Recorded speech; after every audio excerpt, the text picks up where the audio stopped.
Welcome to BRK news. Mega power star Ram Charan కథానాయకుడిగా శంకర్ దర్శకత్వంలో game changer తెరకెక్కిస్తున్న సంగతి తెలిసిందే. ఇప్పటికే షూటింగ్ పూర్తయింది, ప్యాచ్ వర్క్ జరుగుతుంది, పోస్ట్ ప్రొడక్షన్ పనులు వేగంగా జరుగుతున్నాయి. సంక్రాంతి కానుకగా చిత్రాన్ని జనవరి 10న రిలీజ్ చేస్తున్నారు. ఇప్పటికే రిలీజ్ అయిన ప్రచార చిత్రాలు అంచనాలు పెంచుతున్నాయి. తాజాగా ఓ మీట్లో ఈ ప్రాజెక్టు ఎలా పట్టాలెక్కుతుందనేది చరణ్ వివరించాడు. RRR షూటింగ్లో ఉన్న సమయంలో శంకర్ నుంచి నేరుగా రామ్ చరణ్కి ఫోన్ వచ్చిందట. ఆ ఒక్క ఫోన్ కాల్తో చరణ్ సినిమా చేయాలని ఫిక్స్ అయిపోయారట. ఆయన నుంచి ఫోన్ కాల్ రావడమే కష్టం, అలాంటి అవకాశాలని ఎవరు వదులుకుంటారని వెంటనే చెప్పారట. ఆ సమయంలో ఇంకే విషయం ఆలోచించలేదన్నారు.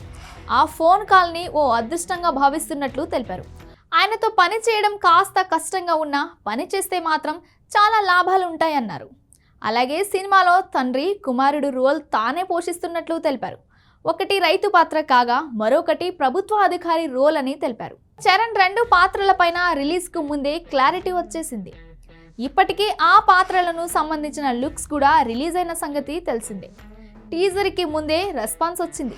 ఓ మెలోడీ సాంగ్ ఇంటర్నెట్ని ఊపేస్తుంది.